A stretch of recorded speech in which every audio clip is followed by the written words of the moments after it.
much. Thank you. I hope this is wonderful. Thank you for the African Leadership Magazine for this recognition, for giving me this award, African Inspiration Leadership Award in Public Service. We thank you and appreciate you for all the work you continue to do to inspire business leadership on the continent and to continue to project the issues and the challenges that the continent faces, as well as explore opportunities for the continent.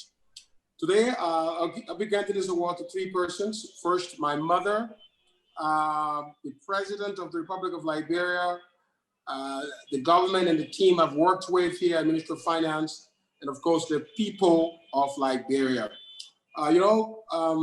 My mother, for obvious reasons, because I wouldn't be here if it were not for the love and support of my mother, who died several years ago. About a year ago, almost 2 years ago, I sat with the renowned economist Paul Collier at a dinner in Washington, D.C., and he said, I advise presidents that in their first year of their term, they need to make difficult political decisions that have economic consequences. And then they can go on to win elections toward the end of their term. I would like to say, Dr. Collier, that President George Manuel Weah did just that. And I'm receiving this award because of the robust macroeconomic decisions he made, for which you've accorded me this recognition. So let me give it out to Mr. President.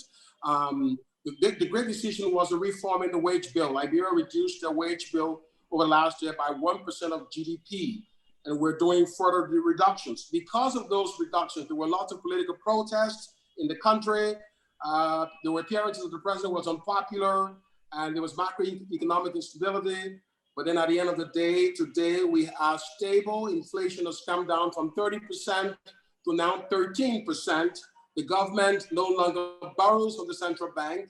And I think we are at a path where we can say we're now turning our attention to the bigger ideas and the bigger paths of transformation. So these are the reasons why I think it's very difficult to have macroeconomic reform on the continent, because of the political consequences they reap. But our president didn't mind those consequences. He's popular enough to be able to make these decisions, and we're now there. And I would like to give credit to my strong team at Ministry of Finance, to all the political government, for the work we continue to do. I also make big thanks to the International Monetary Fund. Let's say that the reputation of the International Monetary Fund does not have to be negative. And this is evidence of that. We're looking at a budget surplus last year. We balanced the budget just from yesterday. And it does seem now that as a government, we're turning our attention to the big areas of resolving Liberia's infrastructure. Listening to the conversation this morning, the rich conversation on the need for looking at the geopolitics of Africa's development as a means of bringing solution for Africa's infrastructure, which I addressed yesterday, you clearly see that countries like Liberia need to continue to do big work in attracting private capital to relax infrastructure constraints in roads and electricity. We also continue to turn our attention to agriculture. We're working with countries like Nigeria with a national partner to turn around agriculture in Liberia. So a lot of work is ahead. We want to open up opportunities in the tourism sector, to make Liberia a net winner in the tourism sector. That work is coming on.